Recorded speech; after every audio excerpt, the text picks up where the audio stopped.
Show me what you got.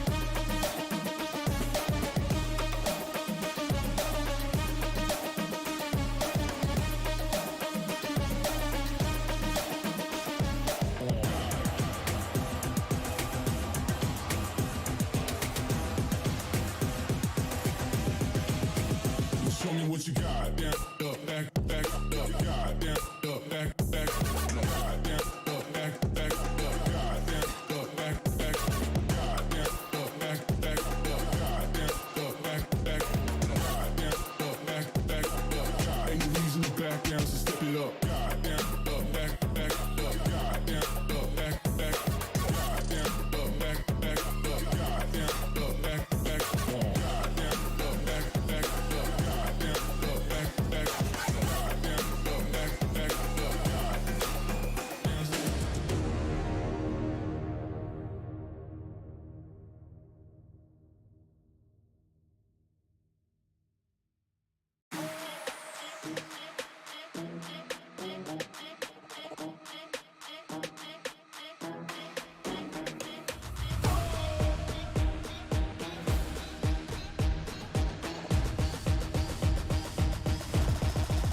Got the money in the bank.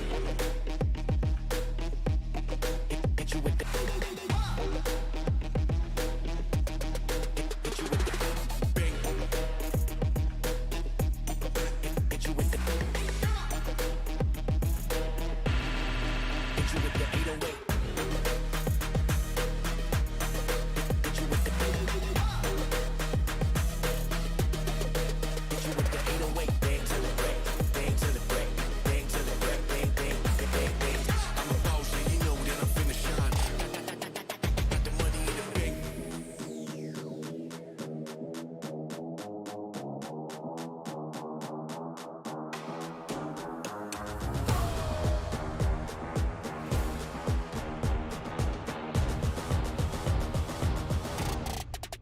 Got the money in the bank.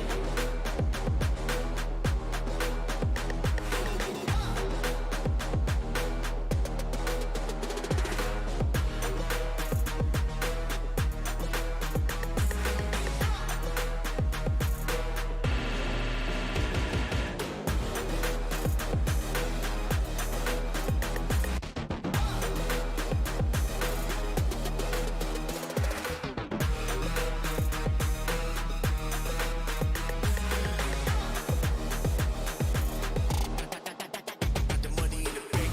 Bank, bank, bank, bank, bank, bank, bank, bank, bank, bank, bank.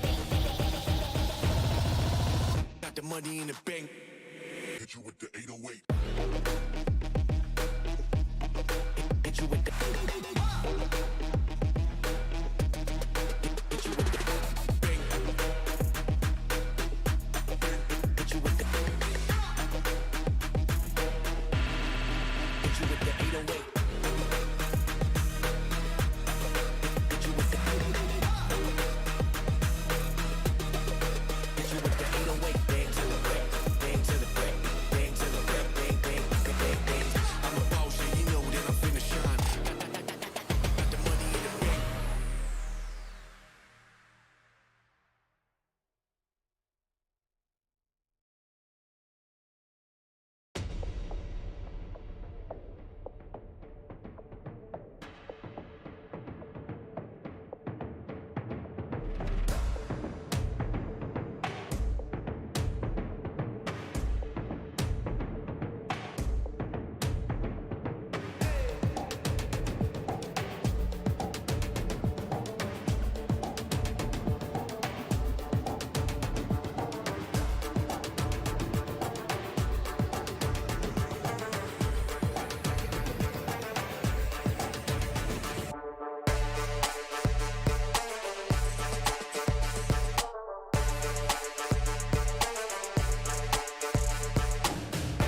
With the month coming to a close, we come closer to finding the next APAC Game Changers Academy champions. $250 on the line, and today we have the last two teams about to battle it out in an action-packed best of three. Joining you today is Zach and yours truly, Datum. This is the grand finals of VCT APAC Game Changers Academy champion. Oh, it's good to be here, Matt, and I'm really excited to see where this map is going to be going. Both these teams have fought their way through the multiple rounds to be here in the finals, and I am definitely looking forward to the kind of performance they're going to be giving and to see who is going to be walking away with that title of VCT Academy champion for this month. And what are your predictions for today? Honestly, I honestly have no clue. Honestly, but let's take a look at the facts here. Earlier today, we did see one of the semifinal matchups, and that's between Synchronizers and VXT Amethyst. It was pretty close, actually. The first map going in the way of Sin, 13-10 in split with a pretty aggressive lineup. They had a double duelist with a Brim, Chamber, Sage, and then in Fracture, they sort of did a similar strategy, but replacing the Reyna with a bit more defense on the Viper and that Chamber, of course. So I love it. I love the playstyle that Sin does show up with us. That did show us earlier. They have a pretty aggressive setup, and then they just slowly take over the game. Meanwhile, on the flip side of things, we got boosted. Unfortunately, we weren't able to broadcast this game. It was done off broadcast, but they were just as dominating in the semifinals, 2-0, and they, I would argue, one of the most consistent teams this month. They always winning in a dominating fashion, 13-4, 13-5, and I love it. We have two amazing contenders for the grand finals here, Zach. Oh, definitely. And the thing to note is that Synchronizers is one of the teams under the mentorship program, I think, under FSL and VCT Game Changers. So overall, they've just shown so much improvement from the last time they played, and this time as well in the academy. And the fact that they're in the finals, it's definitely going to be pretty phenomenal here. And the fact that in these finalists, there's like a dynamic duo coming in here as well between Carmion and Mattdadum, or M for them. I'm just gonna say Mattdadum because it sounds cooler. And the aggression coming in from both these players is definitely insane. I think that one of their team players, Jules Savage as well, was a major player in last time's academy, and she was placed in the top 3 players as well. So I think that I'm definitely excited to see how they're going to be performing as a team today, and I really hope that they do well. But let's see what's up next today before we head into the matches. And Yeah, Carminion, of course, is one of the most consistent players in Synchronizers meta. She is, of course, one of the champions in the March Game Changers Academy Championship, rather. And here we go. We're showing right now the maps that have been selected by both of our teams. The first one, of course, Synchronizers did show a lot of prowess in split, which is why it's not surprising to me that they do pick this one up as well. Haven, a pretty good response from Boosted. I haven't particularly seen a lot of Haven games from them, but I would argue that this is one of the maps where their frag heavy sort of play style definitely will come into play. And Ascent, of course, the decider for both of our teams if we get to that point. Now, in split, Synchronizers, I would say they have a lot of experience in this map, particularly this month. But Boosted, they're one of the teams that we know from FSL ever since 2021. They've been here since FSL evolved, been in the Grand Championship twice as well. And honestly, I'm expecting. I don't know what to expect essentially because both of our teams here, they're pretty heavy contenders.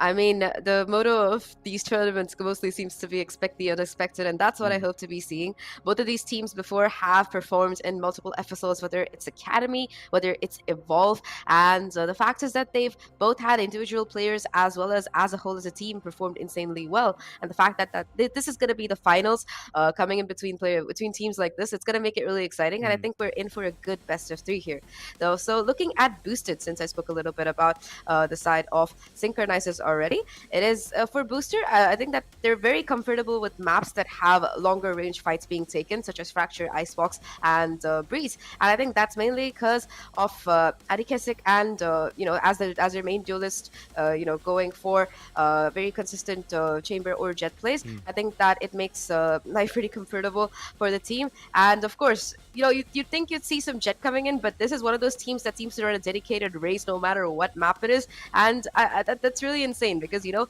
expect to see a Jet on a map like on Breeze or even Icebox, but, Adikazik just doesn't care. She's going to be like, yo, I'm just going to run that race. It's okay. I'll get a lot of impact with it. And the thing is, it works because they have a good chamber player, and that is going to usually I think it is going to usually be Aiton, who steps in as chamber if needed, usually goes for the Killjoy. But Yaya and Aiton, they swap between the Sentinel roles, and both of them, whether they're playing Killjoy or whether they're playing chamber, do a lot for their team. And it doesn't matter if you don't have a really good Jet, when you have a really, really good Sentinel like chamber, you can just hold on. So I think that they really make it work for them. I personally never thought that Jet being out of meta was going to be a thing, but with the recent patch and stuff, I think that they're going to be really grateful that they started playing so much of Raze, because it is going to make their life so much easier. Yeah, speaking of Adi and Yaya, both of our teams actually, I love that they have a pretty similar playstyle in the sense that they both love going for the double duelist setup. I mean, we both got Reina players, one apiece for each team, and how often do you see that in high-level competitions like this? Not often at all. But I'm super excited to see what those will bring to the table. We've seen Reina sort of fall off quite recently in the meta, just because people are slowly getting to realize once more just how much the utility of a Raze, and like I said, the Jet, even though you know how lopsided Jet could be right now, of still a definite good choice for a lot of these maps. I think the Reina hype train sort of just came about after Masters 2, when Sentinels showed up with 10s on the Reina and absolutely dominated. But after that, with the controller changes, Astra being nerfed to the ground, Reina slowly, the duelist meta slowly has shifted back into the Raze, which of course is the go-to anyway before on these classic maps, such as the ones that we're having right now. And speaking of which, we're going right back into the game, into the Agent Select. We are going to be starting off on Split today, and this has been one of my favorite maps recently because even in the actual VCT Masters, which is happening right now, every time that comes up, it's just such an exciting match. Whoever is going to be playing on it. So I'm hoping for something along those lines today. Looking at the agent comps for the side of Boosted, is going to be Adikezik on her usual Reina with her, of course, Yaya on Raze. Honestly, if there was a power couple, it's going to be these two players on Reina and Raze, and it's going to be, usually you're going to look at player head-to-heads, but I think it's going to be a duo head-to-head. It's going to be Carminion and Mattdadum versus Yaya and Adikezik on that Reina and Raze together. Looking at the others, though, for the side of the controllers, Triss is going to be going in for the Omen, and Sin has gone in for the Brimstone. Yeah. I loved Astra. I played a lot of her, but I'm kind of glad that nerf happened because it was getting really boring to see people picking nothing but Astra on every single map. That is true. I mean, at a certain point, it just became old.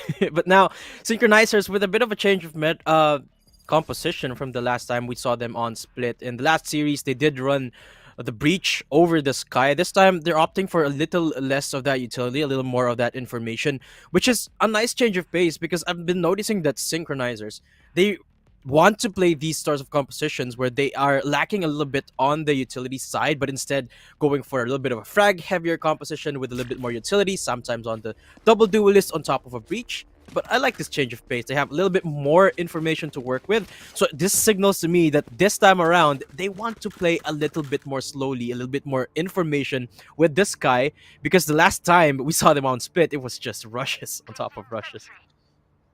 I mean, it's become the old meta is coming back into fashion. That's the best way to say it, because we saw that with the Paper Rex, the fact that they've been running double duelist almost all the time on several maps. It's really fun to watch, and people are like, oh my god, this is such a cringe competition, competition. How could you do this to us, when they're getting wrecked? And it just goes to show that as long as you have a good duo who can back you up, it doesn't matter what agents you run. And I hope that we see that kind of gameplay coming in. Either way, though, it is going to be Synchronizers who are starting off on attack here, trying to go towards that A side.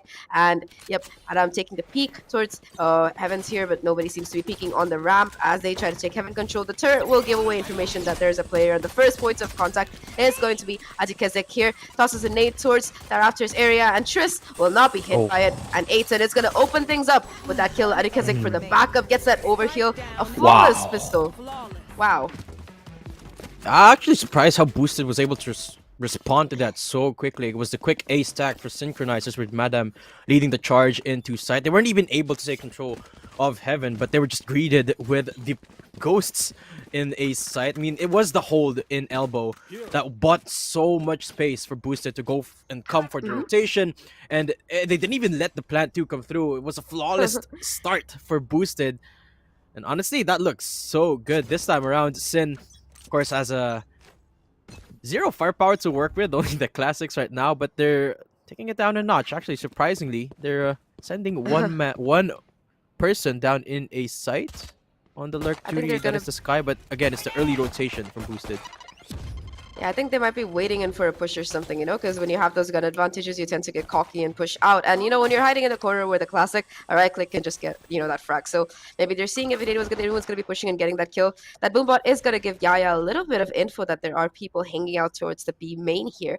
And, you know, it's going to depend to see if they can actually figure out her location. She's going to be hiding in the corner, does have backup from both backside as well as Heaven, because nobody else. It's going to be her fellow Reina, her fellow duelist backing her up. If she peeks or if she gets pushed, it's going to be Adikezik who does manage to get it. We'll do a little bit of a jump spot, won't spot anybody because Carmion is also doing something similar without the jumping here. So let's see if they can actually get a pick here towards mid or B. Jules Savage, unaware that there's an Omen lurking in the shadows. Once this dark cover dissipates, this might spell disaster, but actually, Jules Savage is aware of it. He spots the elbow, but Triss is just better with the swing. Addy quick to follow up, so there's no upgrades going in their way and just falling one by one like flies. Boosted pick up another flawless round. A great job at that. Boosted, they were so patient. Nobody was pushing up apart from that box push in mid from Triss. But it did work out quite beautifully for Triss, despite being spotted out early on. And because of that, they didn't lose a single member. 0 economic damage. Didn't permit the upgrades on Sin's hands either. So pretty clean now. 2-0, and Sin, they pick up their assault rifles. So let's see what they're going to be defaulting to. It seems to be another rush here, Zach. I think they just want to try and get in as aggressively as possible and play off the trade. The problem is that on a map like Split, you know, especially if you're pushing towards the A side, a lot of the advantage that you get from having those better rifles, firepower, gets negated unless you're peeking an angle like towards CT here, which is what Overjoy is going to be doing. However, Adikazik as well as her Killjoy are going to be playing towards side here, but Jules Savage, she's going to get a kill onto Triss. The nade will come through as well, and that's going to be a lot of damage done, but A10, she is holding that danger. Adikazik is going to be holding a danger corner with A10, and that's going to be a kill coming through for them as well. Meanwhile, Carmion towards Heaven, I don't know, she expects to Sage here. So I think that she might, but she's just going to be waiting patiently. Yep, she's going to know the position now, swings off of it, and gets that kill. 3v4, advantage towards Synchronizers, but the spike is dropped, and this could be the difference maker, because unless they're able to pick it up, it's going to make things really rough for them. Adikazik getting a little bit of chip damage onto the Raze here. Overjoy has to be, will get a kill on A10. 2v4 right now, make that a 1v4, all down to just Yaya here, left all alone. Every single weapon kill that she can get is a weapon off the hands of this team. Will throw the paint shells, will take a lot of damage in fact, but get away with her life. Flash will come through, she will dodge it, but Mattdadum will peek at the right time. Actually, a pretty good effort for Boosted, considering the fact that they only had Spectres in that round. They were able to isolate the spike early on. Unfortunately, Synchronizers, they decided to pull the trigger before the members of Boosted were able to secure the positioning of that spike, despite being in the open like that. But nonetheless, it was the bonus for Synchronizers, and they were able to pick it up. A little bit of eco damage as well means 627 will only be holding on to that Spectre, but not really worrying this time for Synchronizers, because 1-2 is the scoreline, and this is where the true battle begins. Whoever loses this round might not have enough in the bank to continue on in the next one, so definitely pivotal at that. It is pivotal indeed, and Jules Savage is going to be going towards that B, seeing if she can get a pick here, clearing out corners methodically while she does so. And Mattdadum, though, that she's going to give away information, but she is in the smoke, as Brendan will be going back after tossing a stage slow orb. The paranoia will come through as well from Triss, enabling them to possibly peek off it if needed, but she's going to play it passive and cautious here. And it's going to be the rotation coming through towards the B side, a mid-B split right now as they try to make their way onto site, and then having a lot of stuff thrown at her, from birds to nades and stuff. And yep, Yaya is going to take on Sinted in the meantime, though. Sin 627 towards main. Adikazik getting another one. It's going to be a 3v4 advantage advantage still skewed sort of towards Boosted here, but momentum can change anytime with a kill coming through. And Carmion, she might be the point where this comes through. Yep, she is going to be taking down Adikazik. Yaya getting that trade though. 2v3. Spike still in the hands of, Synchronizers here. Gets one. Yaya's ready for it though. And it's going to be Aiton swinging at the right time to finish off the round. And that looked, for a second, very scary. But it's going to be Boosted taking it through. As it was indeed, but 3-1 is the scoreline. That's a wing from Mattdadum. If perhaps Mattdadum was able to win that duel, things could have been a little bit different in that round for Synchronizers, but nonetheless, they walk off of that one, tail tucked between their legs as their economy is not looking good at all. Only sheriffs in their hands, and they gotta just look for damage this time around. I mean, so far, they've been racking around their strategies in the sense that they've been defaulting and rushing, and this time around, they do opt for the stack once more, not watching anyone coming from flank, instead leaving a trademark behind. So this might leave them a little bit vulnerable when it comes to the flank, but thankfully enough Boosted, they're not opting for that, playing it safe with the guns. I like it. I think that they just want to see if they can get a pick or two, because even if they can get one rifle off the hands and toss it into the hands of somebody like Mattdadum, that right now firepower might be able to get them to the round. But the side of Boosted is not taking the bait here, and they are, just going to be playing off each other and utility rather than anything else. The Leer will come through towards that heaven area. It's both paint shells being popped, but that's going to be the showstopper, which will not get a kill, but it's going to be the paint shells instead which get one. Adikazik takes down Carmion. That's 2 down already. 3 left to go. Make that 2. Jewel Savage finally getting a kill, keeping it from being yet another flawless for Boosted. And it's just Jewel Savage left alone. The 1v4. Oh no. Switches that gun at the wrong time, and Brendan will clean it up. That was so sad. So sad. Unfortunate timing right there for Jewel Savage. Perhaps she thought that the angle was already clear after peeking just a little bit, seeing the rope already, but unknowingly there was a lurking Sage right behind the corner. But Sin struggling a little bit on this attack. I mean, this is to be expected, to be fair, because this is a split we're talking about. It's always been the most defense-heavy map of all the maps. This is why this is not really my favorite map here, Zach. But we go again. Another A attempt seems to be like in the works for the members of Sin. And so far, it's a pretty similar strategy that they've been opting for, except this time Carminion leading the charge with Aiton again and greets them with a smile. Addy from up above pushes the heavens and picks up 2, dismisses out to safety. And suddenly the attack from Synchronizers has fallen apart. Do they even have spike control? No, it's in sight. They have to push this up, Zach. Oh, Jewel Savage though, she is going to finally get one. 2v3, and she is so low. It looks like she's full HP, but she's at like a single digit. Overjoy has to get this kill somehow here, but that paint shells is gonna come through and might even take down a player. But yeah, she's gonna take down Overjoy. That's gonna be just 1 HP left on Jewel Savage here. 2 HP, I'm sorry. 1v2 right now, has to try and clutch it out. Her position is known as well, and this is the thing. She has the wraparound, but I think that Brendan might be expecting it and will peek, and Brendan will take her down. That was a nice try by Jewel Savage, but that's going to be the 5th round on, on the board for the side of Boosted. And this is looking really scary for Synchronizers, because I know that on split defense is a little bit easier, especially if you're running a double sentinel like Boosted is. But the fact is, these guys don't have a double sentinel. They have a chamber and they have a sky, which they opted to go for instead. So it's going to be a bit rougher for them when they're on defense, I think. And they need to get as many rounds as possible here, because they are running a sky as well as a double duelist comp. And unless they can get more rounds here, unless it's like at least a 8-4 or something, it's going to be really rough for them. Perhaps, but it's still just a 4-round deficit, so as long as they keep it at that line, they are at a decent spot, I would say. Synchronizers, this is their play style, because they like setting up the pace for their team, for the game, so the enemy could not keep up. But Boost is just so good at shutting it down. Speaking of shutting it down, Mattdadum and Overjoy steps out a little bit too early, and they get picked off one by one. Only a single response from Synchronizers as Jewel Savage activates that tour de force. So everyone's steering clear of that angle. Nobody pushing up from Boosted. They got a pretty good idea that the chamber is slowly peeking down in B, as is evident by the fact that there are 3 members stacked up in B site and 1 hovering in A. But they still have a fair bit of time left, 57 seconds. time is there, but they don't have as many players. And this is the thing. The first lesson of Valorant, always check your corners. I feel really, really bad for Mattdadum there because I don't think anybody expected Brenta to be playing in that corner, especially with the Phantom. Like, you know, you expect the judge perhaps, but not an actual rifle. But I guess that's what works in her favor.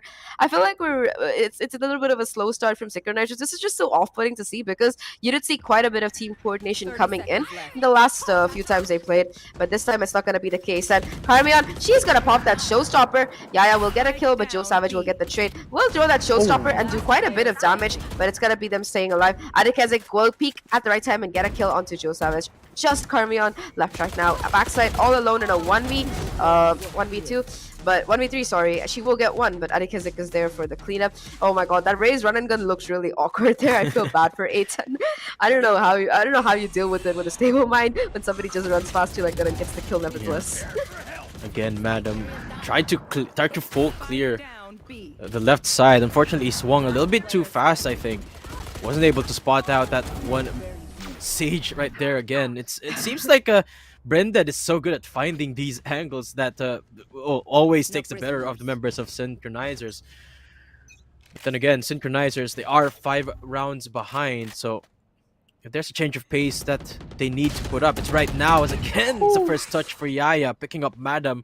Another round where Yaya doesn't get to play once more. Showstopper from Yaya goes to wide, actually. Not checking that right angle so far. There you go, looking for the push-up right now, but decides to call it off.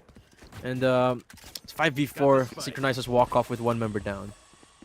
That was a nice jiggle from Yaya to be able to take down Mattdadum there towards B main. Meanwhile, though, the rest of the players are heading towards mid. The boombot is going to give us some information that somebody is playing towards that angle, which is going to trigger, the throwing of the Brimstone Molly. And look at Joe Savage here on the lurk, already has control of A Heaven, and I don't think A10 spotted the cross here. But if anybody does try to go on site, that smoke as well as the utility will be giving away a lot of information. They are going to be having the site for free, so maybe this is the round where they're finally be able to make it work. Joe Savage playing this really close angle here. Might is trying to peek off of the contact of the sky of the Seekers here, but it's going to be Adikezik who will take her down as that lockdown has been triggered. Carmion tries to break it, doesn't have bullets. Yaya will take her down. Just one player, Overjoy, left all alone in a 1v4. And never mind, she goes down as well. That's going to be round number 7 for Boosted, who are putting up an insane performance so far on this map pick. Absolutely, Carminion, a valiant effort to try and nullify that lockdown from being detonated, but Boosted just so good at shutting down everything that Synchronizers has been throwing at them, whether it be pre-plant, post-plant, or just the straight-on pushes, because so far it's such a struggle for Synchronizers to just get into sight, let alone plant the spike, that even though they got the spike planted down a couple of times already, they've already lost a member or two before they even get to that point, and it's just mind-boggling how Boosted is doing this without really opting for a lot of strategies. They're just really holding on to their angles, using their utilities properly. You can see right here the lockdown being used and then defended by the members of Boosted. It's just seemingly like too much for Synchronizers to handle right now as they opt for the timeout. I mean, it's about time that they recuperated. They gotta dig deep here, Zach. They definitely do. They have to figure out where exactly they're going wrong and how they can win the remaining rounds of this half. There are only about 4 more rounds, and they need to take all of them, or at least 3 of them, to be able to stand a chance on defense. Or considering how Boosted is playing so far, you don't want to give them too much of a round buffer going forward. And looking at the ultimates available, it looks pretty bleak as well, because Synchronizers doesn't really have much on board here. On the opposite side, the Resurrection is available as well. Anyway, it is going to be an equal rounds coming in, multiple pistols. You do see a Stinger, and I'll tell you, Matt, nothing scares me as much as a Stinger. Like, sure, you have the Operator, you have the Vandal, but all of these are kind of expensive. There has to be like some kind of investment put in. But that Stinger, when somebody puts down a Brimmy Stimmy and runs at you with it just has like insane accuracy. Yeah. For 950 credits, it shouldn't be legal. That's my point. I mean, to be fair, Marshall is you can make the same argument about Marshall as long as you get a headshot. It's amazing value for just how much it is worth in creds. But 7-1. Yeah. 7-1. Synchronizers. This is finally the change of pace that they've been looking for. I wonder if this is the best time to pull it off though during an eco. And look at Boosted. Look at the amount of patience that they have. They're not pushing up. This time they put up a dark cover in mid, just perhaps to set up a bait, because remember they pushed that one up with the Omen. This time around, nobody is hanging around in that box angle in front of fence.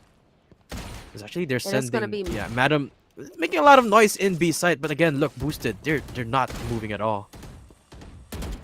They're definitely, that's going to be the boombot though, who nobody manages to break in time, doing a lot of damage. Oof, that's unfortunate.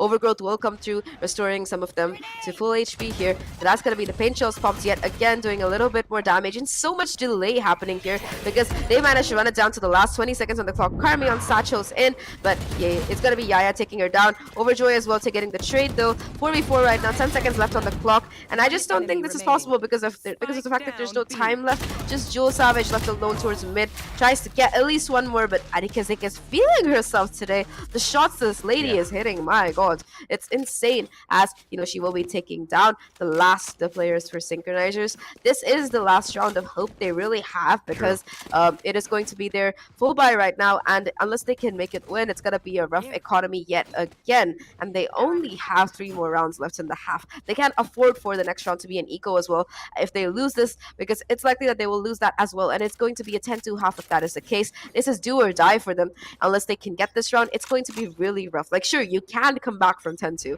but it's significantly harder than coming back from 8-4 or even 9-3 for that matter.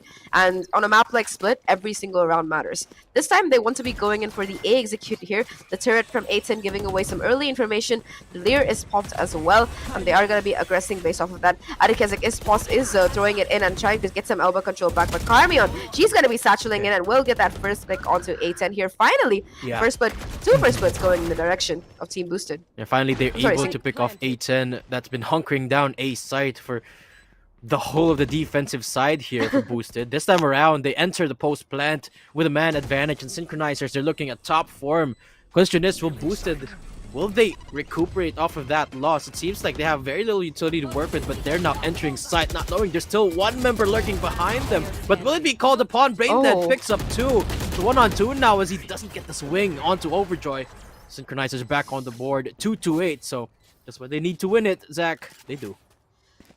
Oh, that looked good, because that peak from Overjoy was perfect. It looked like Brendan had it for a second, that she got those 2 kills, that insane spray transfer on site, and she managed to get that revive. Sure, the player went down, but look at the way she managed to get that flick in there, and almost gets Overjoy, gets the crosshair to her head, but the reload was still in place, and Overjoy is gonna take the round.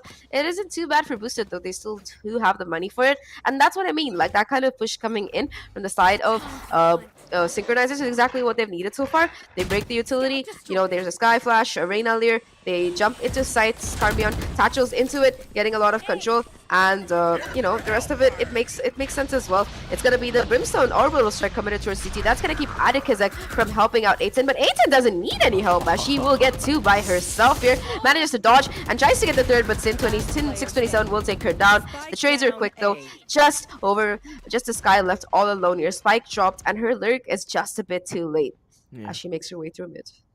The amount of confidence that Boosted has on A10. They know that she's just gonna hold on to that side. Gonna fight tooth and nail with everything she's got before falling down. And again, she makes a repeat of what she's been doing for the entirety of this half. I mean, the last round was possibly just a fluke, because A10's just been consistent with the site hold in A. This time, Overjoy looking for the 1v3 as he picks up Yaya. Hawk out for a bit of a bait and information, but unfortunately doesn't spot out anyone. Look at the crossfire setup that she has to deal with right now. There's no way she's going to be able to inch forward sneakily right here. Does have 30 seconds left, so she might just be able to isolate these fights, but the dark cover not helping her in that regard at all. Brenda's got a pretty vague idea of where she is going to come from.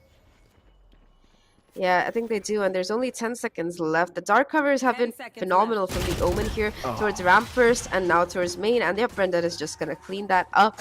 A ninth round going in the favor of Boosted.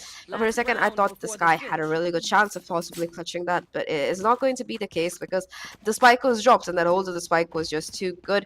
Things look very rough right now for the side of Synchronizers here. Economy not looking too great. You see Mattdadum on that Stinger. You do have a Sheriff as well as 2 rifles, but the rest of the team is going to be what you term in common parlance as a broke.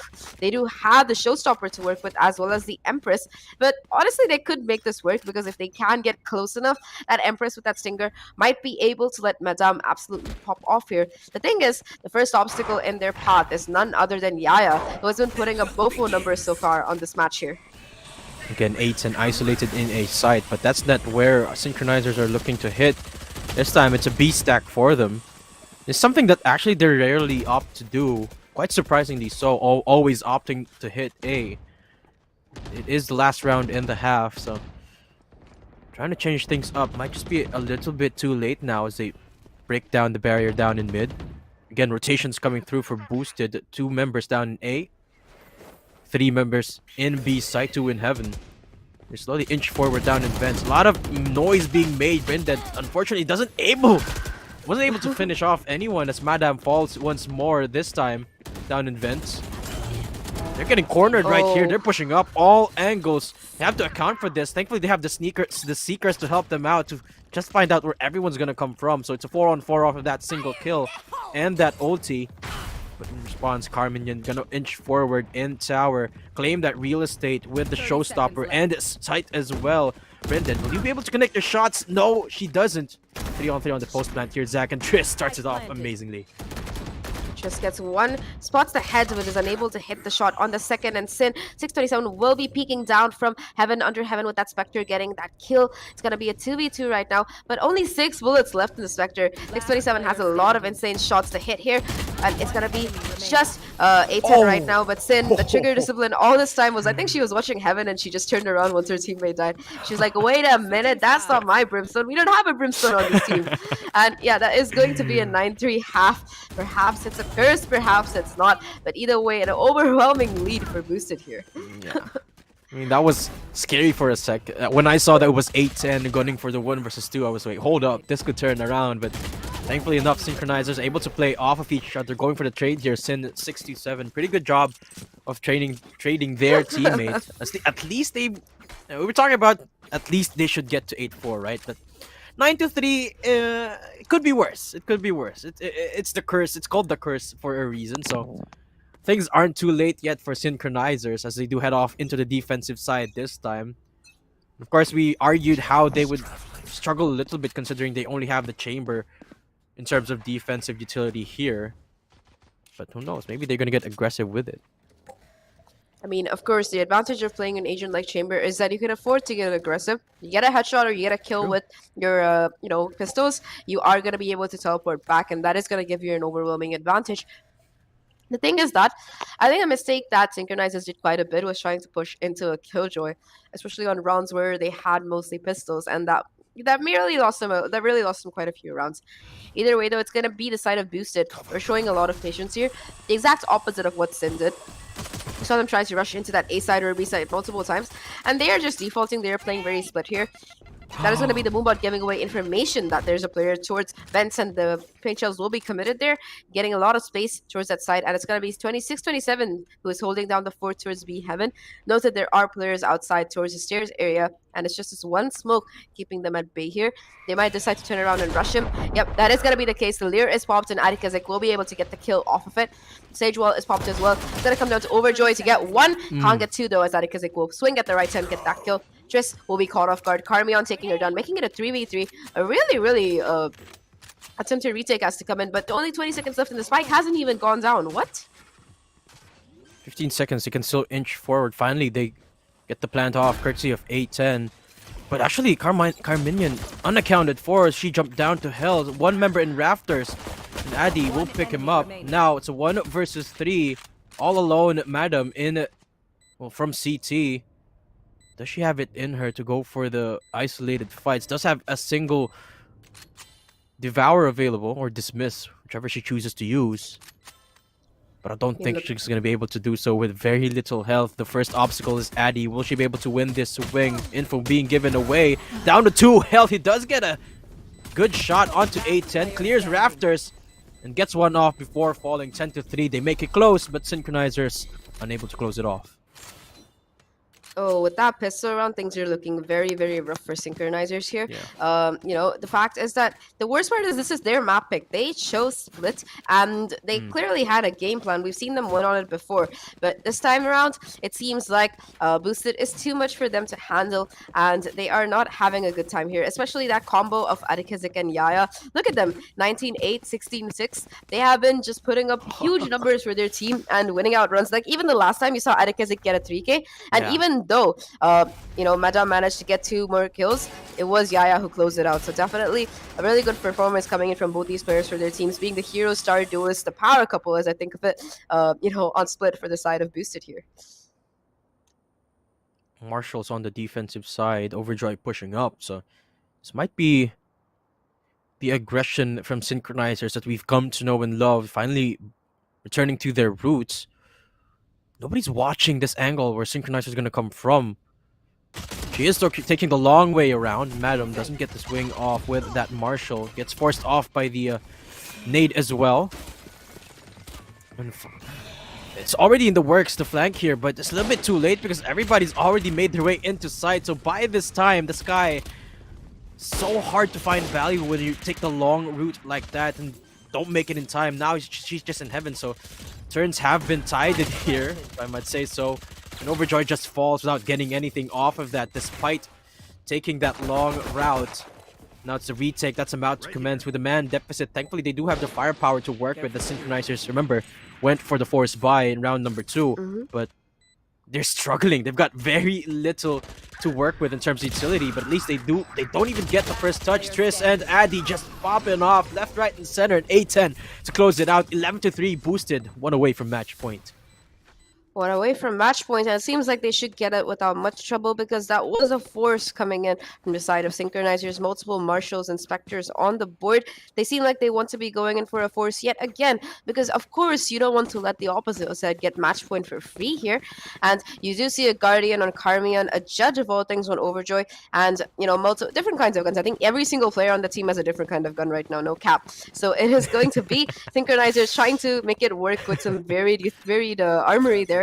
And Boosted, they're not even going to be going in for an upgrade. They're like, yeah, you know what? It's fine. We're good with these Spectres. Everything's working out. We're winning. Yeah. And we will be, you know, taking it forward as well. So let's see if the side of Boosted is going to be continuing to play as they are, which is with a lot of patience and a lot of coordination. There are 2 players already going towards the heaven here. The Chamber waiting with the Bucky on the site. I don't think that they really want to walk into that, and they are going to be heading here.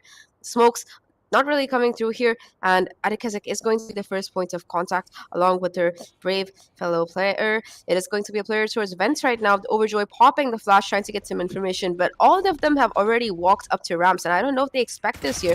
Oh no, wrong timing as Sin 26-27 will go down. I feel so bad for her. Adikazik starting things off yet again. Have Vents control right now, and that looks like it is going to be a push towards A site now. The rotation is coming through. They've taken control of tower already. They have yet to clear Jewel Savage down in hell. Gets jumped on, but the Bucky's just too much for Yaya. Thankfully, Addy does trade it out with a quick dismiss as well. Ace site, they've yet to clear it. Overjoy is right here. Peeks at the right angle, but doesn't have the right gun for the job. As she does only have that shotgun to work with. Gonna open up the site with Brended. Planting the spike now of the Oh my Guardian from God. Carminian finally connects with the shot. Traded out once more by Triss. Overjoy still making the workaround down into A with just the Judge, but thankfully does stay alive for now. Addy picks him up. 3K for the Reyna. As she looks to close this one out all on her own. Mattdadum doesn't make any noise coming down from screen, so she can make this happen, especially when she's got the most firepower in the game right now. But from behind, she doesn't check the hell angle, but she does get the shot off against Triss. So that's a heal per minute, and he gets a 2K and the dismiss as well. 1 versus 1 now between the 2 Reynas and no. Addy. So 1 to win it. 4 match point for Boosted.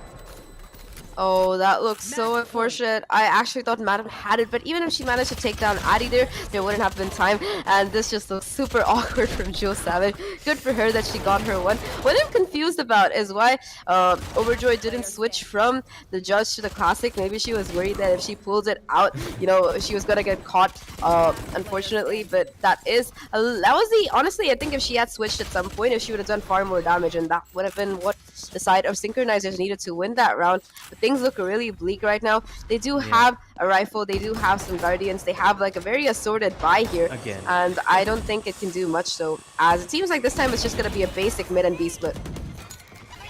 Pushing up, just using very little utility at that. It's Overjoy picks up 2 from the get-go, immediately shutting down that B push and gets spike control as well. So now the rotations do come through from Boosted as they try to secure that area before Synchronizers make their way to it. Hawk is there to buy some time, but nobody from Boosted are actually pushing up aggressively apart from one member. That's Yaya trying to clear up the angle. Gets a nasty swing onto Overjoy. Doesn't get the spike, unfortunately, but now it's a 3-on-4, so making it a little bit more doable for them. The spike is still dropped though, and it's in line of sight. So the thing is that they smoked it off, and that's going to be a free retrieval for the side of Boosted here. It's going to be Addy who picks up that upgraded Vandal as well. Sure, she's only 40 HP, but man, it's Arena. You get her a kill, she's going to be back up to 115, no time alive and kicking. And yeah, exactly. So it is going to be a 3v4. 30 seconds left on the clock here, and they have to commit somewhere. They seem like they want to go towards B yet again as they take control of B Heaven, but it's going to be Carmion who gets one, gets traded out. 2v3 right now. Their paint shells will come through on site. I think that 627 will be spotted here, and oh, that's gonna be really unfortunate. Yaya with the 3K, making it a 2v2 right now. Very doable. The chamber, Joe Savage all the way towards CT, has to try and push through. The spike plant will come through as well, and she gets both. Her timing, her TP was perfect there. Oh my god. They buy themselves a little bit more time there. It looked scary for a sec when the Aya was popping off with the 3K. But you gotta remember, this is still Boosted at match point. This is still a Boosted that has a built-up economy. Synchronizers, I'm not even sure if they can pick up guns for everyone in their roster, considering just how much they've been force buying in the last couple of rounds, or 3 rounds for that matter. Oh, I think that if there was a player of the tournament for being the most cocky, insanely confident player, that has to go to Joe Savage. Though she just doesn't care. She just TPs onto site to get those kills. I'm so shocked by that. And it's gonna be her yet again on the turn of force, I think, towards A main here. The Boombot giving away, not giving her away as her teammate will break it for her. The smokes will come through as well based off of that. And their side of Boosted is just going to be falling, but they're like, nope. We hear a lot of people there. We know that the chamber probably plays around there as well. They probably rotated her off, and they are going to be heading back towards mid, which is fairly empty for mid, considering that the chamber is on A side as well. Leaving mid wide open. A curious strategy for Synchronizers, but I like the idea. They're reinforcing both sites because Boosted, they rarely go for the mid push anyway. Let's see. Soundcube being given away, and Overjoy quick to capitalize with the headshot, but down to 4 health because she's being spammed. Oh, no. Finally falling down courtesy of A10, so still a 4-on-4 at the end of things. Yet to push up, but they've laid out the barrier orb and starting to use up the utility down in B site. But Boosted, I'm not sure if they're deciding to call it off, because from mid, they're slowly sending one flank into tower. Both decide to call it off. So actually, Boosted, I'm not going to go for the B split. Instead, they use the Omen ult into A site. Triss doesn't commit with the teleport, but to spot out one looming member down in A. Actually sending the spike back into B, where they are pushing up with Addy leading the charge, but doesn't get the first touch against Sin. And is this it? Is Synchronizers doing it? Are they going to go for the comeback here? 4 versus 2 now. Not enough time to work with Brendan. Pressing the issue with the Phantom and the spike at hand. Gonna take matters into their own hands, but the spike, it gets cancelled. The spike carrier get killed. And Carminion again to close it off. 5-12. A bit more breathing room for Synchronizers. where was the Synchronizers in the attack half or even in the beginning of their defense is my question, because they are playing off each other almost flawlessly here. Yeah. The peaks, the trades, all of it is really good, the utility usage as well. And I just wish we had seen this a little bit earlier, but they are holding on, they're clinging on to life, and that was also a misplay from the side of Boosted, because they just did not seem to want to commit a spike anywhere. In fact, I think when there was like only 20 seconds left on the clock, the spike was somewhere in the attacker spawn of all things. It was A10 just trying to decide which side of the map she should run towards after the Omen went to A.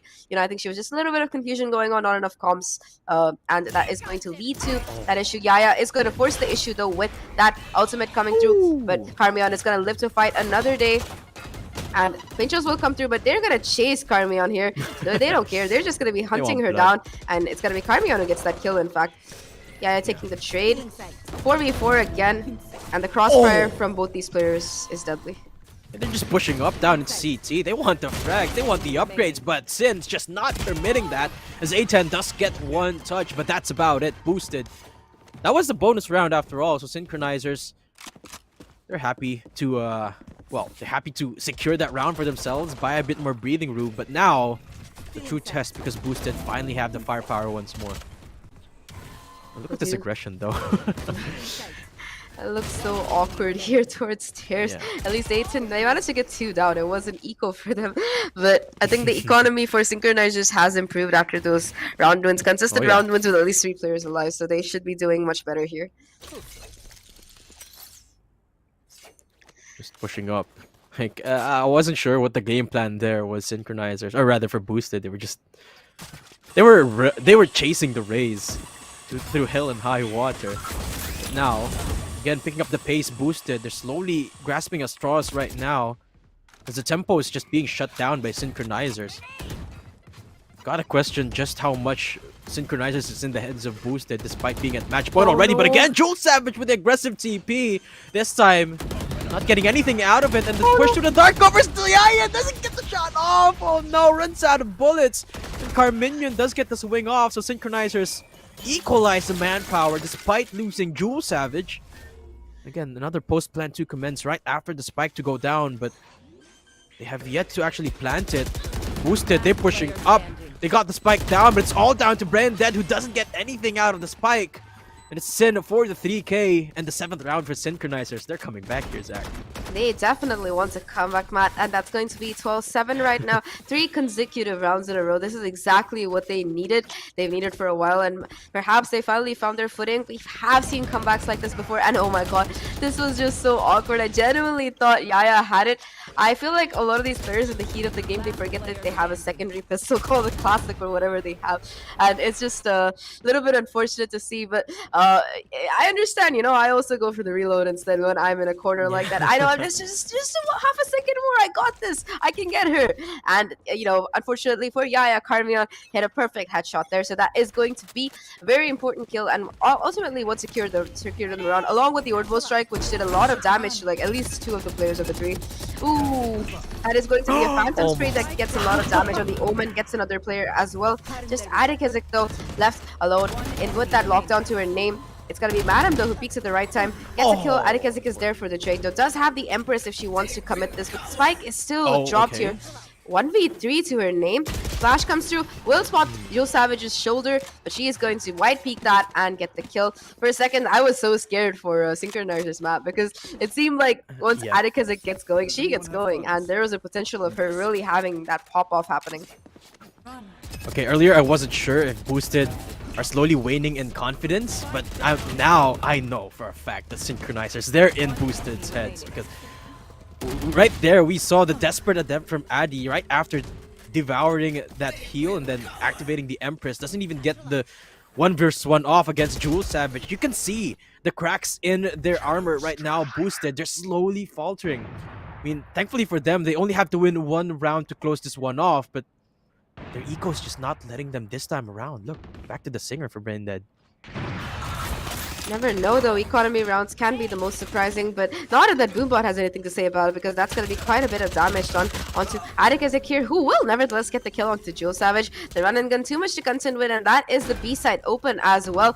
4v5 retake attempt incoming, and while the firepower advantage does lie with the hands of boosted tech synchronizers, technically these deadly crossfires with these two players in these corners can prove integral. It is going to be a 3v3 yet again, and this time the Reina Empress is going to be in the hands of synchronizers here. Can create a lot of damage. Sure, giving away some information. Yaya and Brendan have to hold down this crossfire here as long as possible because that is going to buy time for A10 to be able to trigger those nano swarms here. The clock is ticking. They just have to run the timer down. Yaya getting one, A10 getting the second, and Brendan closing it out. For the Thrifty, that is going to be boosted, winning 13-8. For a second, it looked like synchronizers could come back, take it to a possible overtime, but it isn't going to be the case, and they finally close it out in style with the Thrifty of all things. They didn't even use any ults there, I think.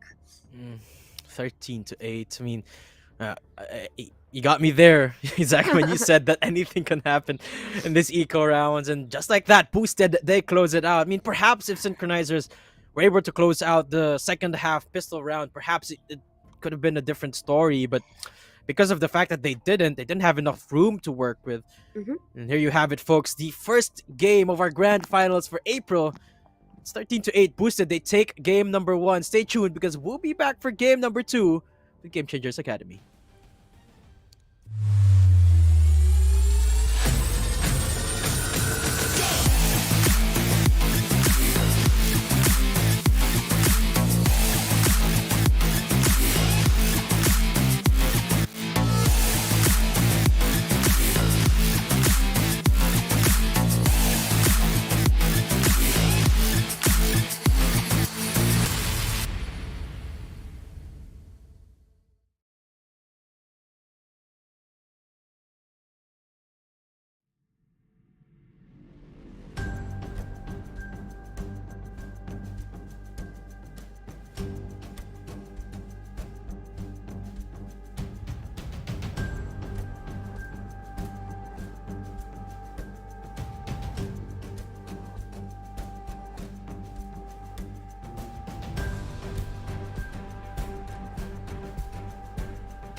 Welcome back, ladies and gentlemen. This is VCT Game Changers Academy, powered by FSL.gg. I'm Zach, and with me here is Datum, and we are here for the grand finals of April's Academy between Team Synchronizers and Team Boosted. And we're already done with one map, which was split. I think it was 13-8 by the end of it, and Boosted have taken the lead.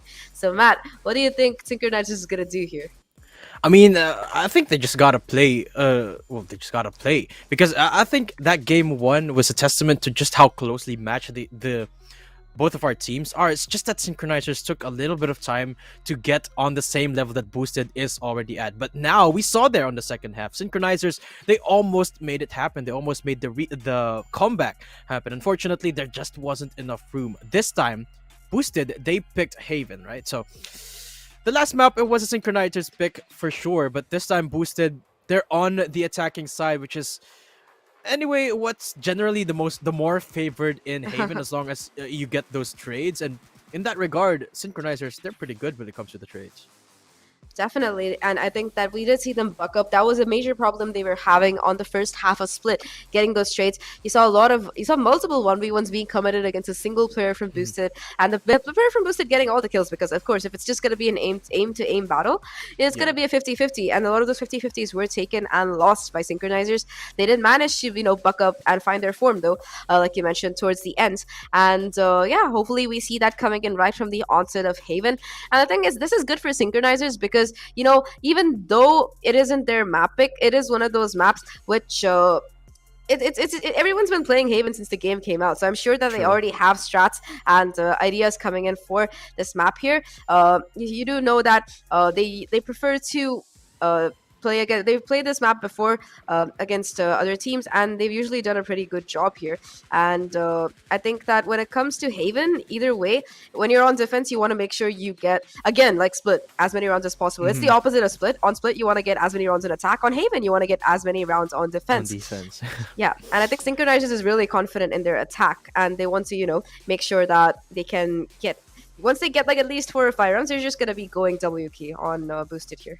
Yeah, absolutely. But we did see in the last game how much Synchronizers struggled on the attacking side in Haven, because that's their playstyle, right? Synchronizers, they're sort of an all or nothing kind of team where if they get the tempo, they're gonna absolutely dominate the game. But if they don't, we saw it under the attacking side in Split, they just get shut down over and over again by Boosted, that by the time they got on the defense and got the ball rolling for themselves, it was a little bit too late. But now that Synchronizers, they found their momentum, they found their rhythm, and they were headed off to a different map in Haven, I'd say they have a pretty good chance of bouncing back. I think we're going to game 3 here, Zach. I really hope we do go into Game 3 here, because Game 3 is going to be Ascent, and I'd like to see how both of these maps do face off on a classic map like that. Both these teams face off on a classic map like that. I'm sorry. And again, talking about Haven here, I'm really interested to see what kind of agent comp these ladies are going to be running. I think that one thing that's going to be confirmed is Jules Savage is not letting go of her chamber here. Oh, yeah. We saw how much of an impact she had the last time around on Split, and if you can have that much of a chance on Split, you're going to do even better on Haven, because when you have that chamber utility, you can just leave Garage, you just put down one of your traps for information, and you can play on C side. And again, you can put down one for B as well and play B retake. A lot of different possibilities open up when you have that trademark in play. And more than that, if you have a turret of force, you will at least get a 3k if you can hit your shots. And Jill Savage seems to be hitting her shots perfectly fine. We've seen multiple times chamber play coming in on Haven before, towards A long, towards C long, wherever it's going to be the case. And I think that they will definitely be looking to put her into action there. Yeah, I love as well that when you started off the broadcast, you pointed out that Boosted, they sort of play similarly to Paper Rex in the sense that they've got the duelist duo. This time around, or in this team rather, it's Addy and Yaya on the Reyna and the Raze. I wouldn't be surprised if they do show it up as well in Haven, because of course Reyna and Raze, very very useful in Haven, to say the least. But Yaya does love to flex to the chamber every now and then to play a little bit more safely. That's definitely an option here as well in Haven. That rendezvous from chamber, it's a lot of versatility. You can do a lot with it. You can even place it at 2 different sites, A into B or C into B, for that quick rotation. Of course, you cannot deny the amount of value that the Tour de Force does give up, and of course the Headhunter as well. Oh, definitely. But I think that we are going to be heading into our second map. So let's see if our predictions are right so far. And looking at the side of Boosted, it is going to be Yaya. Like you said, Matt, it is going to be Yaya who takes over that chamber here. Yatogami is going to be coming in, and she is going to be taking the Reina. Oh. It's going to be Atticus again, Yatogami this time, going in for that dynamic Reina Raze duo here. And Triss, she is going to be going in for the Soa. We saw her on Omen last time. And I love how versatile the players for Boosted are here, because they're yeah. swapping roles and probably are going to be doing phenomenally with them. But let's see if that's going to be true. Select your agent. Synchronizers, they're still playing the same tune that they've had, or they have, for this whole month. They sort of compromise on that information, only hovering on the KO for the utility and the frag heaviness. This time around, though, instead of opting for a chamber, they do have a Killjoy in the Sentinels, in the Sentinel role, that is. So makes a lot of sense considering this is Haven. Defense spread very, very thinly. But of course, Synchronizers, they're a team that is known for their hyper aggression, right? We saw it earlier in Split. I think it's only one time they went for the default. Every other round on the attack, they went for rushes or stacks into A or B or mid. This time around, they're probably gonna do the same thing, honestly. Honestly, if they go in for a mid push, I will be really, really happy to see that. You never know; it's worked several times to catch teams at back, and it might be the kind of evil surprise that Boosted is not looking forward to. So let's see if that is going to be the case. They might not, though. It seems like they're just going to be heading towards individual sites here, as all of them are split up. I like that they've switched Mattdadum over to the Jet. She might be able to have a lot more impact, because again, like Chamber, Jet is one of those agents which can have a lot of value on a map like this, because you have that quick escape still available, at least for this patch, of course. And that operator can bring a lot of kills to the team, or at least keep people off a particular angle. It is going to be her aggressively peeking down long here to see if anybody is towards A lobby, but the side of Boosted, they're just going to be chilling for a while. The KO 0 point will come through, giving away information that there's nobody towards A main, but that is going to be false. And immediately the headshot from Yaya, that's gonna push. That's gonna be pushing the Jet off Mattdadum, falling back, and they didn't even have a healer, so I don't know where she's going. Probably just waiting for the turret and trying to play off of it, seeing if she can get some picks here. And it seems like it's gonna be an A commit so far. Yeah, everyone stacked up in a site. Nobody is flanking anywhere. It's just a straight up push down in A. It seems like Synchronizers are willing to give it away, though, opting for the post plant instead, as the first touch 2 commit will be for the both of the Reynas. 627 quick for the trade into the dismiss to duck and tail out into cover. Triss, though, picks up Overjoy off of the second shock dart, so now down to a 4-on-3 and Boosted has a good man advantage, not knowing, though, the Jewel Savage pushing up from sewers. Doesn't pick anyone as of yet to reveal it themselves, as they finally do. Tommy is down. It's 1 versus 3, down to that lady herself, Jewel Savage. Does she have it in her to go for the 1 versus 3? Isolates the fight, gets the headshot onto Addy, and Brent dead. Now 1-on-1, but Triss just has a little bit more health and a little bit more aim. The first round going the way of Boosted. For a second, I thought Jewel Savage had that, and that was so good from her. She gets 2 consecutive headshots, but then goes down. And while all this was happening towards short, just before that, unfortunately, it is going to be Mattdadum going down to just a little bit of fall damage. It's always very strange to me whenever a Jet goes down to fall damage. Yeah. Well, they do secure the round anyway, so Boosted, they're happy off of that pistol round, as again, they start things strong with Spectres at hand. Let's see if they can make a repeat of game number 1, where, remember, it was flawless on top of flawless in the first 2 rounds. This time, making no noise in A site, finally getting spotted out by Overjoy on the Killjoy. That's the drone leading the charge here. It is going to be a direct push towards the C side. They do have the weapon advantage. The turret will go down, doing a little bit of damage to the Reyna, but I don't think she even cares, as they manage to get complete control of the C side here. A lot of damage being done to the smoke, and Overjoy will go down.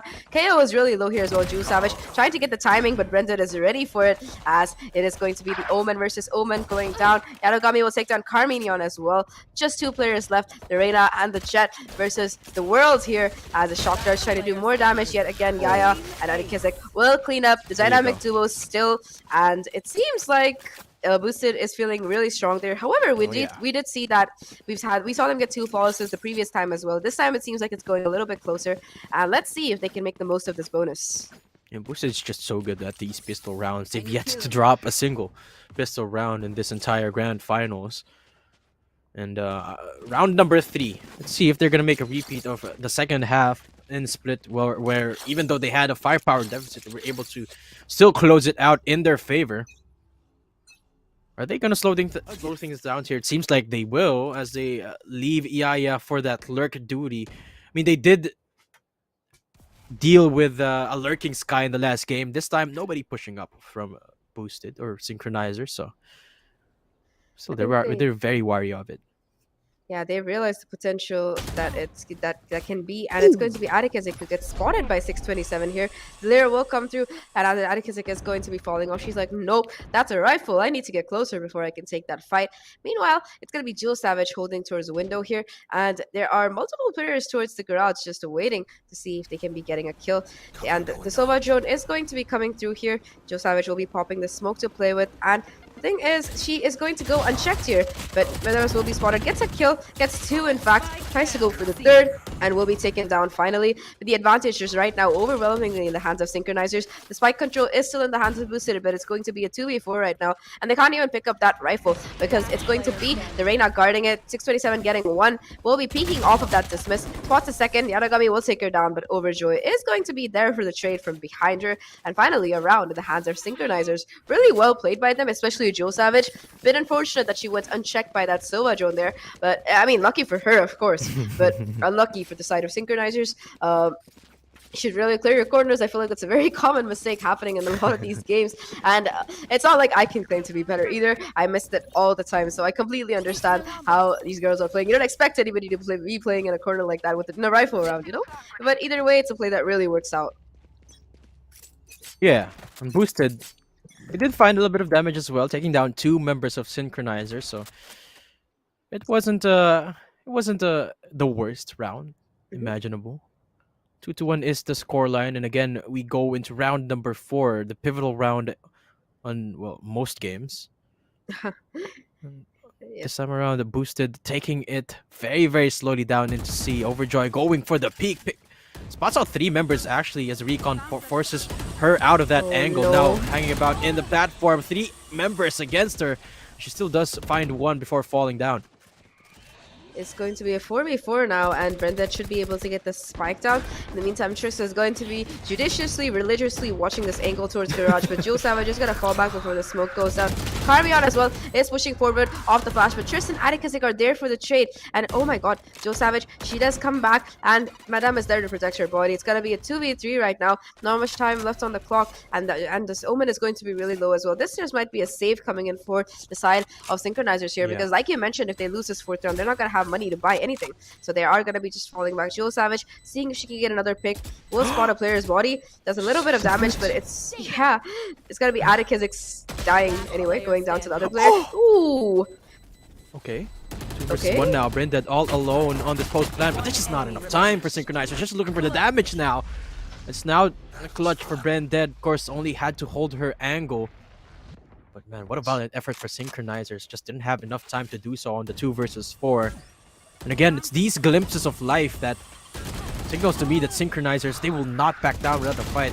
Good job as well there, getting the first touch despite going for a 1 versus 3.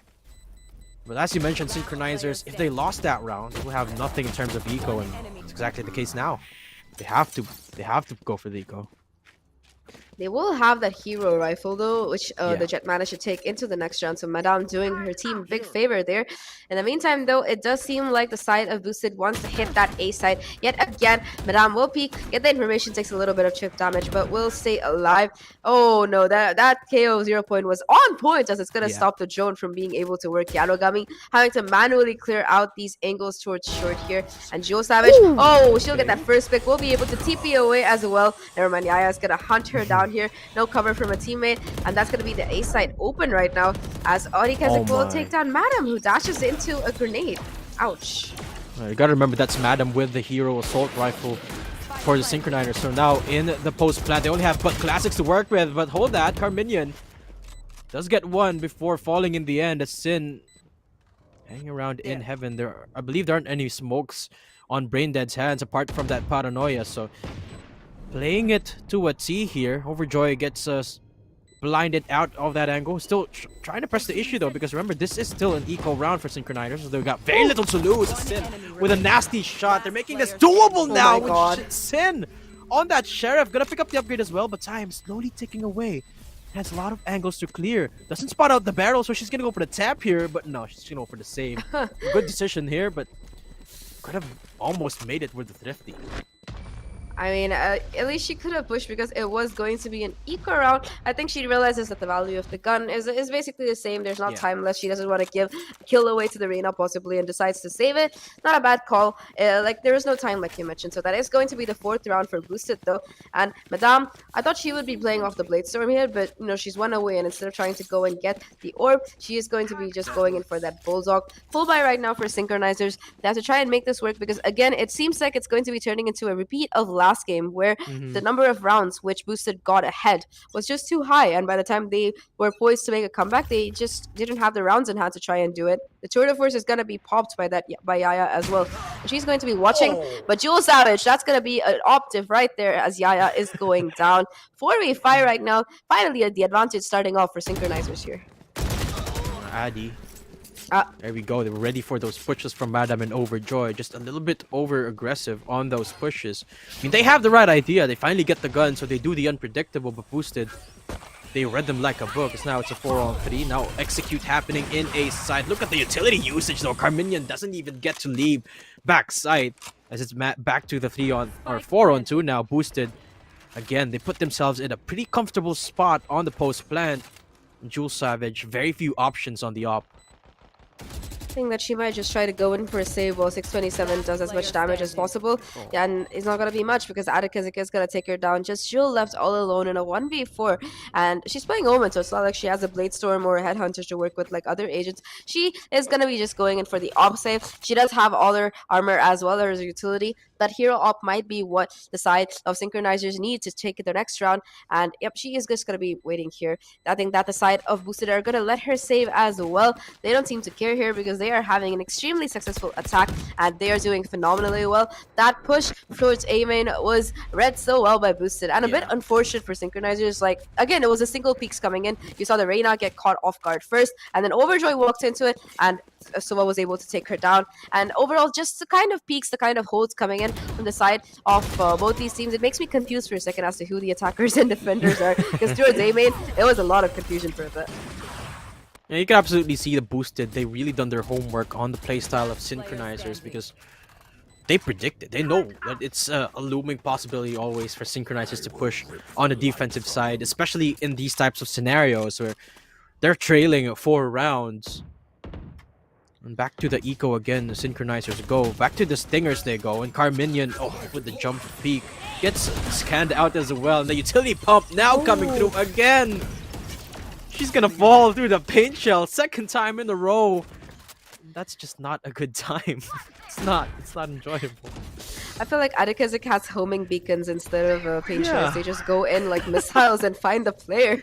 But yeah, it is going to be the retake attempt on 5v4 right now. Sin does have that Empress popped, so there are multiple players who are low as well.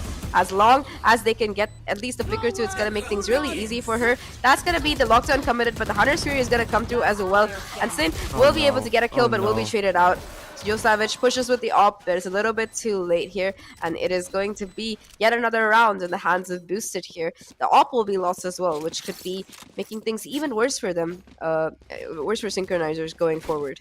Yeah, they were banking everything on the op in that round, but Boosted just again good with the read. They knew that in the last round, the op was positioned in C long. This time they rotated that into A. But that's exactly where Boosted avoided.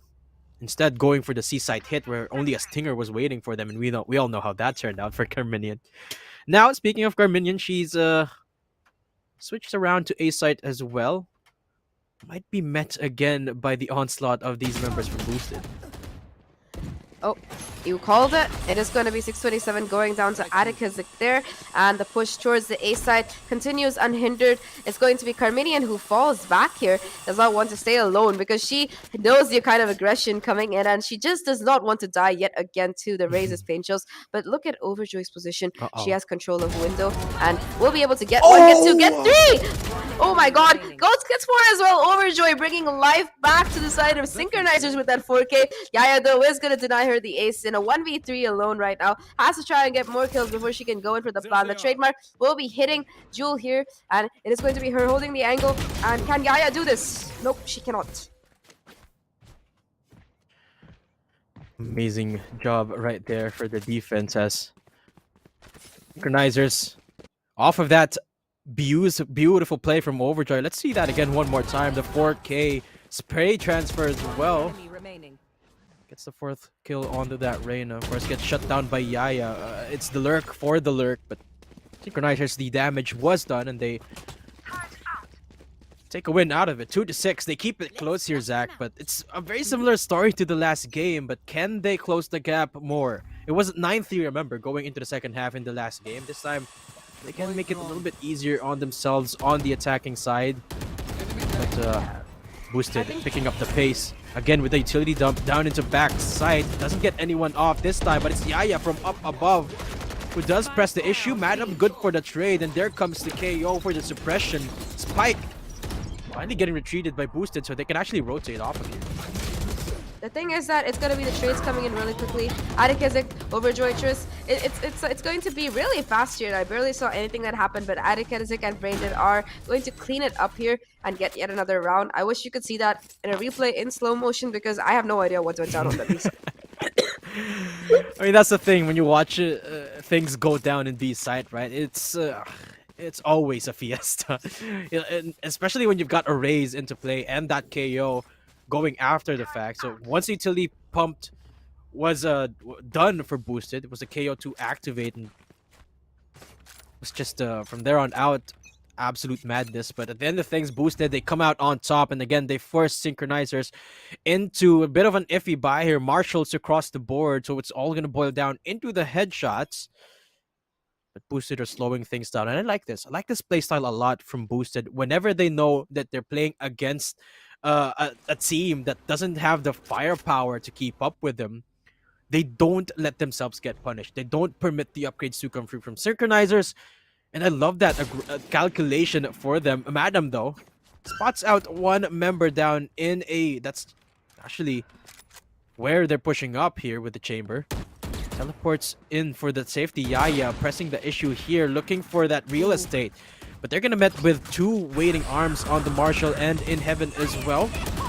Lear will be there to try and slow them down. Showstopper to make things sealed, and that's gonna seal the deal for Sin. 627 opening up Heaven, but Mattdadum still unaccounted for as she picks up Triss. Gonna delay the spike plant, but here comes a lockdown early on, and Carminian is pushing up. She's not even waiting for their teammates to come through, but at least they recuperate with two members boosted. They can still do this, but they don't have the spike here, Zach. The spike is going to be dropped on site. Armenian doesn't have much in the name of HP, but she has her utility left. That knife is going to give away the position of the raise here. They have to try and get the spike. They have to make sure that they can plant it. 10 seconds left on the clock. Not much that they can do. And yep, it is going to be Yaya though taking down one with the help of Atticus. 6 seconds left, and Atticus will get the kill and somehow clean things up. How did they recuperate off of that? Addy, it was required for Addy to pop off, and she absolutely did. Let's take a look at this once more. The retake, the 2 versus 2. The showstopper to start things off, blind at that against dark cover as well, since 627 fell. Mattdadum unaccounted for, that's why she got the kill before going down. It permits the lockdown to come through for Carminian to push up as well, but at the end of it, Addy just popped off with a 1 versus 2 and gets them both out as well. So again, it's looking a lot similar to last game, but this time there is no money for Synchronizers. I wonder if they can pull this off. They do still have 2 rounds to work with, but the best hopes right now is going to be to go for the 9-3 once more. But this time they do have the right idea, the right read. A 3-stack or a 4-stack down in C, which is precisely where Boosted are pushing up, but they've already taken control of site. Going for the plant now. It's another retake situation right now for Synchronizers, as it's only just the pistols and the upgraded pistols to work with. Dark cover dissipating, but Carminion doesn't get the headshot this time. And slowly, they're falling like flies here. Sin has to push up in garage, slowly being pummeled here by both sides. Yaya, wide swings off of that, and it's Mattdadum making a bit of noise before eventually biting the dust. Yaya though falls, but unfortunately Mattdadum doesn't have the space to get that upgrade. It's 9-2 now. Synchronizers with a valiant effort. Seems like it's going to be gearing up to be a repeat of the last game, because it was 9-2 as well just before the last round and a half. And Joe Savage has that operator in her hands yet again.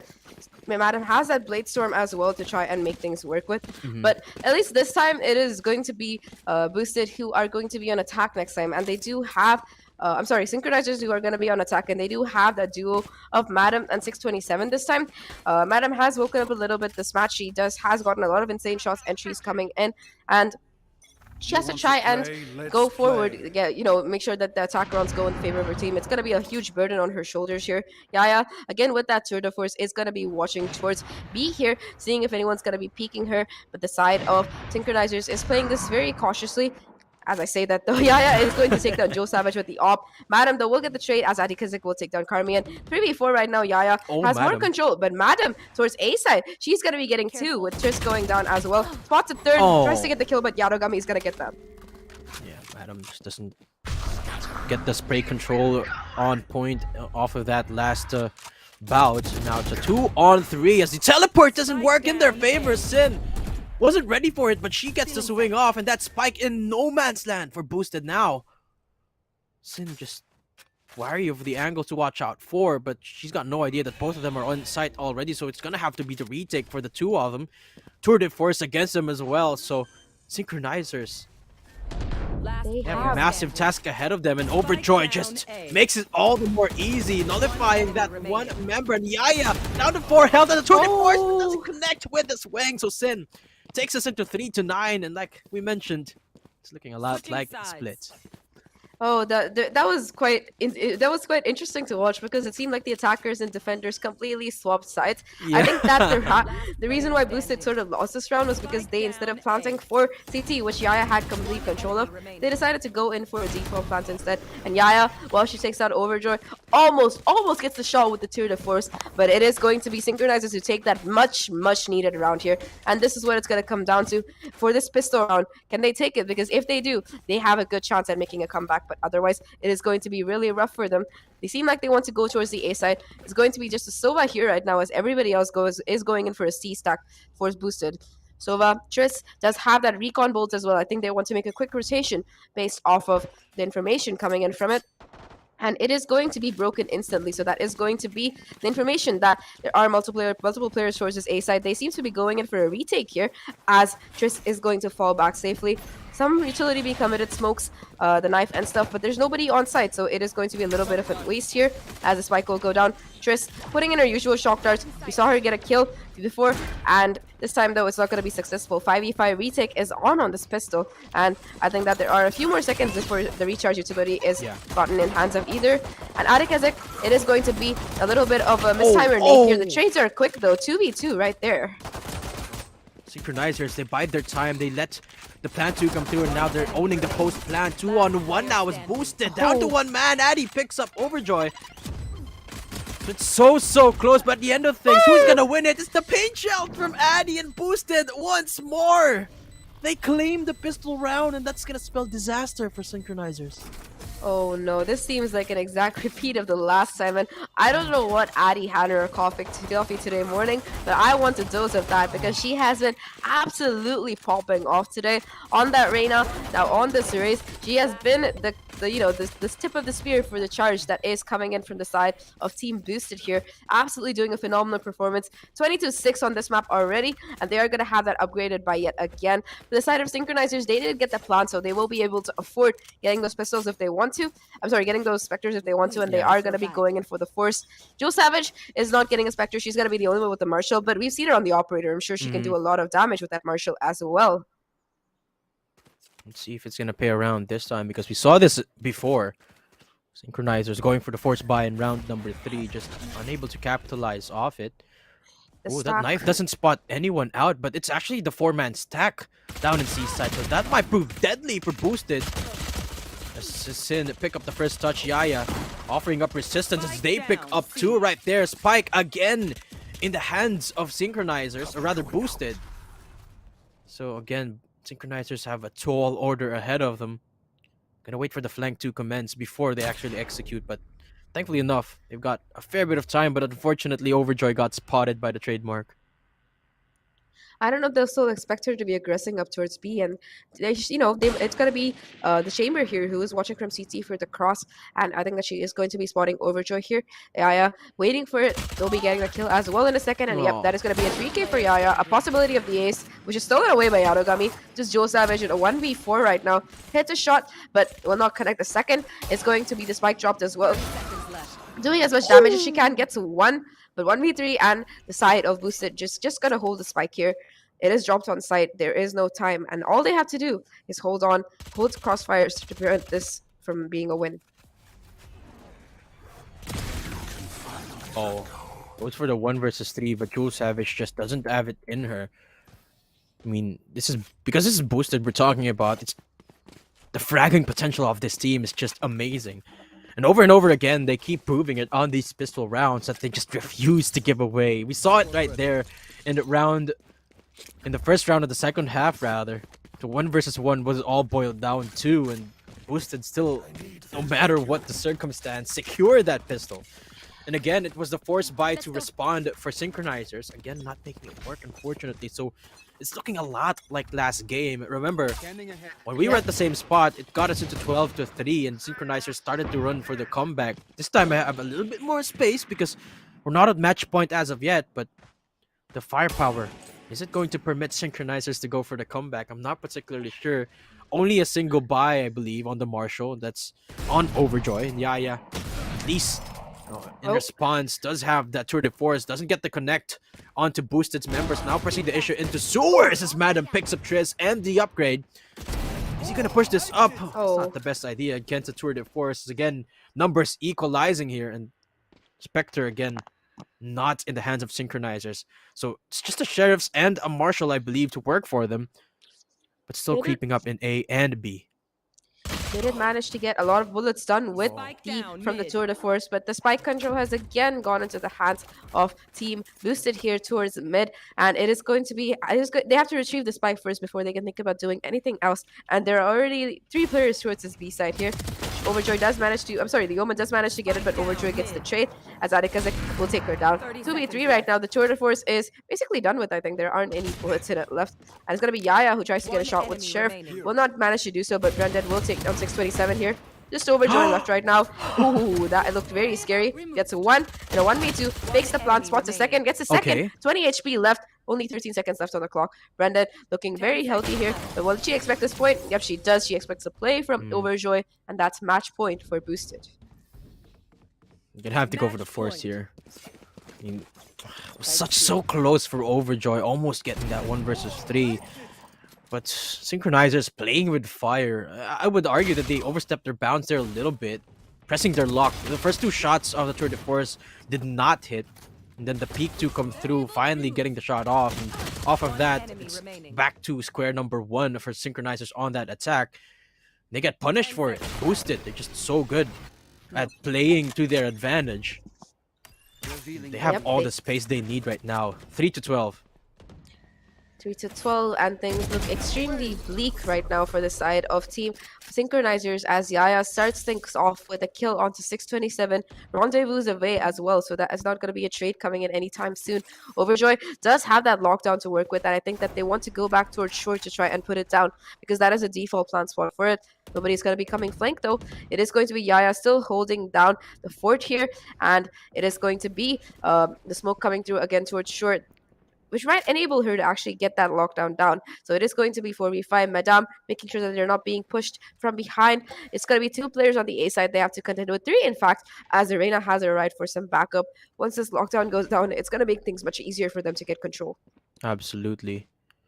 And with 1 member down, Synchronizers again have a gigantic order to deliver. Taking things a lot slowly this time as again They do trade that kill onto Triss, so 4-on-4 now. Attacker lockdown is a bit of a bait, and boosted, they bite it. 30 Everyone's seconds running left. away from C-Site, and Mattdadum hears it all running away. So they have a pretty good idea that C-Site is all so clear right now, but not knowing Brendan, it's a bait. It's a double bait. Oh no, he gets the swing off, but Mattdadum is just ready for it. Spike planted. Now that's info being given away, and the spike being planted means it's gonna be the post plant for boosted. 3 versus 4, Vandals at hand. Can they close it out right now? This is Synchronizers. This is their last chance. Can they buy that time? Let's see. Lockdown not available anymore. But at least they're at pretty good positions right now, Synchronizers. Their post plant is pretty decent. Carmion getting one. Atticus is getting the trade. Pops the showstopper and will be able to get the pick with that. That's going to be a 2v2. Make that a 1v2. All down to Atticus. She's been the hero for this team before, but not this time because Mattdadum is going to close things out with a 3k. We saw the same thing happen last time as well. I think it was something like 12-4, 12-3, and they managed to get it all the way back to 13-8. Maybe they can take it further this time, and that is the hope that Synchronizers still seem to retain as they win that round here. Looking at the scoreboard though, Atticus is undoubtedly the star of this map for her team, doing a phenomenal job there. And a little bit of fun there with regarding the guns they want to play with. It's going to be an eco this time for boosted, which should let Synchronizers possibly get another round in the bag. There are multiple ultimates available as well. Mattdadum has the Blade Storm, and you know, it's going to be the Omen also available as well for information. The From the Shadows, enabling a quick rotation or a quick you know, checking of which side is clear or which players are playing towards backside. We gotta remember though, boosted, they won the last game off of an eco round. Remember, it's just the stingers for them back then. From the Shadows, invested early down into hell. Oh no. And again, the stinger going to work, picks up the upgrade as well. It's a 2-man stack just for that security. And boosted, they're so good at playing these thrifty rounds. But Synchronizers, they have 2 of those unexpected factors. One lurking Overjoy and one teleporting Omen, and Overjoy picks up that space against Yatogami. Addy from nowhere picks up Sin, so it's a guessing game of where everyone is right now. Overjoy pushing up. Is she gonna check that angle? Yes, she does, but Triss just good with the double headshot. And now it's a 2 versus 4 and the activation of that no command. So will they be able to close it out right now? Boosted 2-man advantage. Jewel Savage shuts one down. Brain Dead for the trade. Now Carminion has it onto herself to close it out. The 1 versus 2 now goes for the flash, but oh my gosh, almost gets caught off right there by the peak. Doesn't get the kills though, as Addy gets the 3k and boosted. They are your April champions. Oh, I think you jinxed them bad with that statement saying that it's going to be a 30 and they won it the last time. It is going to be a 13-4 on Haven. Boosted showing why they picked it and why they're so good at it. And it is going to be them who are the champions of April's APAC Academy, VCT Game Changers. And what a performance coming in for them, especially Kazik and Yaya on both of these maps. The dynamic duo showing up here on top of the scoreboard. Look at them, 4 first bloods each. I think between them, they have more than 50 kills. That's just insane. Yeah. Absolutely crazy if you think about it. Especially considering the caliber of their opposition. Remember, they're playing against Carminion, one of the champions of the March Academy, Game Changers Academy. So it really cements just how much prowess Boosted have. And their experience definitely shined throughout this competition, right? I mean, they've been around. We've seen them a lot. Like we mentioned, they've been first runner-ups for Evolve 2 years in a row. Now they finally secure the championship, this time in Academy. And boy, what a showing. And the Yaya, I just gotta give her credit. I mean, no matter what you put her on, be it the Reina or the Chamber, she always seems to find that timing. Addy as well, gotta give credit to Addy, even on the defensive side. Kept on pushing up against Sky Smokes, against the Dark Covers, and every single time it seems like they make it work, Boosted.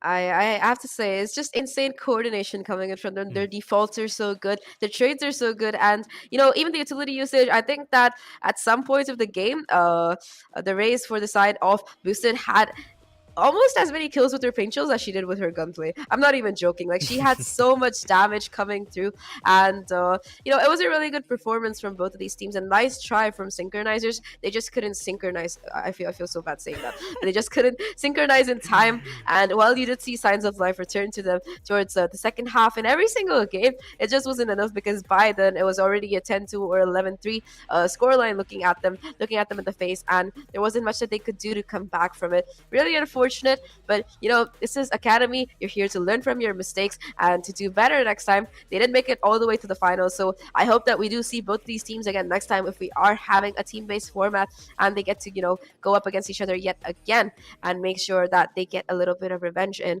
because I definitely think all of these girls have some insane potential.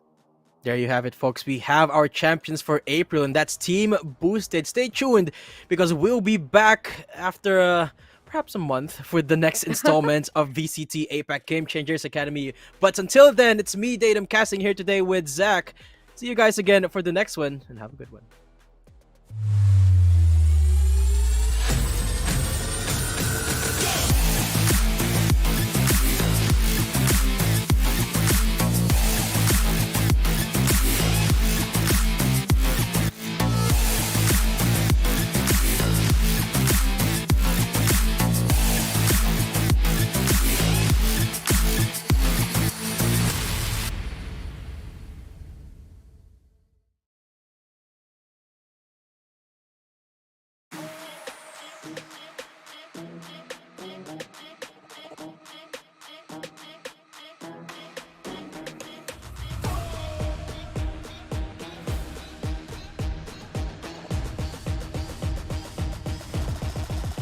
Got the money in the bank.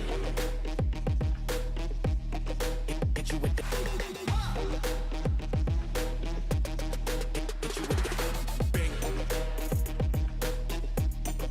Hit you with the Hit you with the 808. Hit you with the Hit you with the 808. Bang to the break. Bang to the break. Bang to the break. Bang, bang, bang, bang, bang. I'm a boss, and you know that I'm finna shine. Got the money in the bank.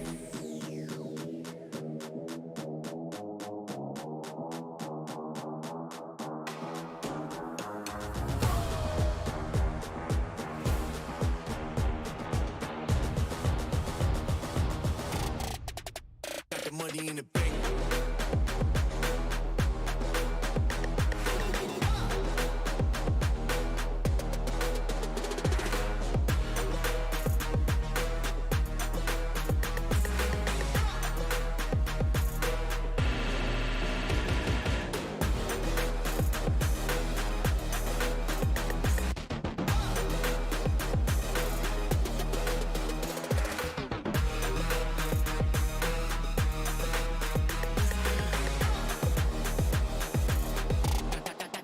Got the money in the bank. Bank, bank, bank, bank, bank, bank, bank, bank, bank, bank, bank. Got the money in the bank. Hit you with the 808. Hit you with the